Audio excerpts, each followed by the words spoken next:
I'd almost forgotten what Chef can do with a steak. Welcome to Sci-Fi Steak. I absolutely love this episode, not only because I really like the Cindy arc, but it has macos, lots of them. So let's start. What happens in this episode? Reed and Hayes get a chance to kiss and make up before the macos go and rescue Hoshi, and getting Hayes killed needlessly.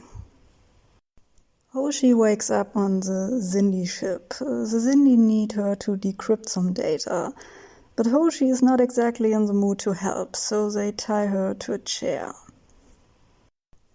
After It's Been a Long Road, Trip and Hayes welcome back to Paul, Travis and Malcolm. They are back from that sphere where Corporal Hawkins was grilled.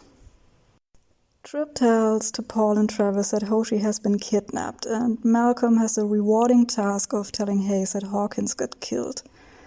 And this scene is great. Hayes already knows what happened when he asks Malcolm where Hawkins is. He's not an idiot. We know how tough a guy Hayes is. The fact that he can't hide his feelings here shows how deeply he cares about his man. And for Malcolm, this situation is really difficult. After finally having a decent working relationship with Hayes after all their problems, he takes Mako with him and gets him killed. He's tried so hard to prove to Hayes that Starfleet is not inferior to the Makos. Well, that was doomed right from the start. Let's face it, Starfleet security is a joke compared to the Makos. Meanwhile, Archer is in a bad mood. What else is new?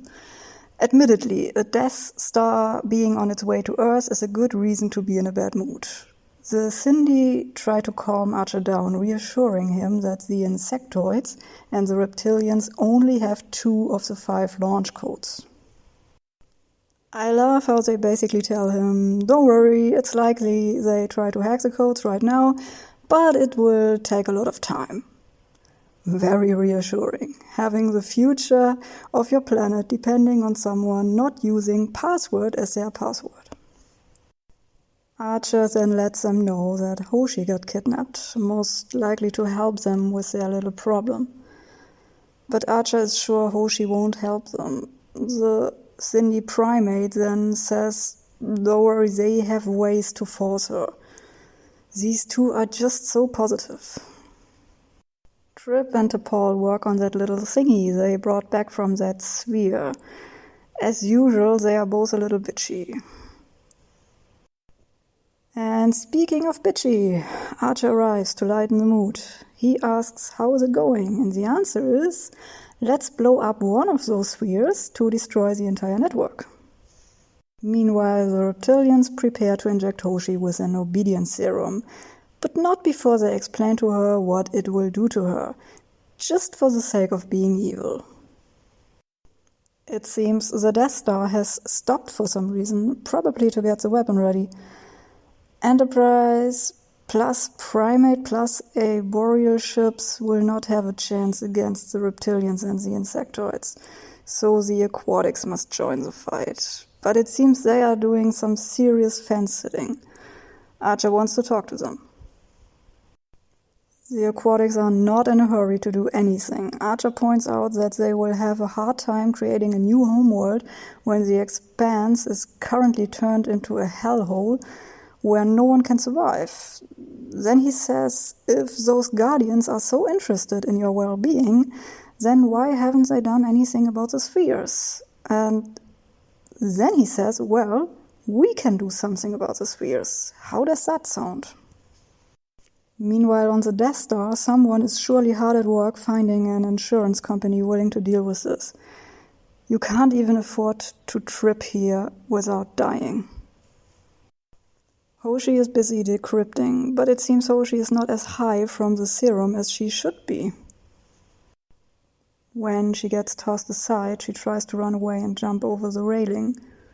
Why so complicated? We have just seen how secure these gangways are. It turns out that Hoshi did not try to decrypt the launch code, but added another layer of encryption. The boss is not amused. Trip and Paul work on a way to blow up the sphere. Trip had enough of T'Pol being difficult and wants to leave. She apologizes, explains that she has difficulties controlling her emotions. Trip promises that as soon as the crisis is over, he's there for her. The reptilians want the sphere builder to help them get the code from the past. When she says that's not possible, they get suspicious. She pretends to want to protect the Xindi, but somehow her actions don't protect the Xindi. What could that mean? Archer has a problem that he promised the aquatics, something he doesn't know if he can keep it. But Trip and T'Pol have some time to work on it, since the aquatics are not in a hurry at all. Archer wants to know what would keep the Xindi from just building another Death Star after this one has been destroyed. There can always be another Death Star after all. The answer is friendship is magic. His friendship with Degra will make sure of that. The aquatics finally made a decision. They expect Archer to destroy the spheres, and they will help. The sphere builders are not happy with this development. They want to intervene. Unfortunately, after a second dose of the obedience serum, Hoshi has decrypted the code. So the reptilians can now arm the weapon and set course to Earth. I get confused with these big balls of doom. On Enterprise, everyone is getting ready. Archer is giving a little never give up, never surrender log entry. In the armory, Malcolm is giving Hayes his report on Hawkins. Hayes can hardly control his enthusiasm. Malcolm then asks the burning question if Hayes blames him for Hawkins being dead. The answer is yes. Hayes thinks he could have made a difference if he'd been there. Malcolm assures him that he did everything he could. When he shows how upset he is about losing Hawkins, Hayes opens up and explains how the Makos felt like outsiders when they came aboard. Malcolm apologizes in case he contributed to that. Malcolm, you know how much I love you, but yes, you did. Hayes then assures him that this feeling changed and they now feel as part of the crew, and also tells him not to worry about Hoshi. They will bring her home. I so wish we could have had more interactions between these two. It's a real crime that Hayes was only in 5 episodes. T'Pol, Trip and Archer are having some steak. They make plans for when it's over, including having some beers. T'Pol mentions that she might want to join Starfleet, and Trip wins the Stupid Face of the Day award. The reptilians are getting the weapon ready and are not happy when the aquatics show up. So the fight begins, and I fully enjoy this. It looks great. This fight against the Xindi weapon deserves more love. T'Pol detects Hoshi and the Makos go rescue her. They bomb their way into the room where Hoshi is kept and get her out. It's such a joy watching these guys in action. Why did Starfleet fire them? Why? Idiots. The sphere builders decide to make it more interesting. They create an anomaly. The Makos get attacked and Trip can't beam them out. The transporter is damaged. And when Trip gets it back online, he can only beam 2 at a time, so he gets Hoshi and one of the Makos out first. One of the others gets shot. Hayes decides the other 2 should beam out and leave him behind. People who know far more about tactics than me have already analyzed why Hayes didn't have to die here. He could have sent the injured Mako alone and keep the other one to watch his back.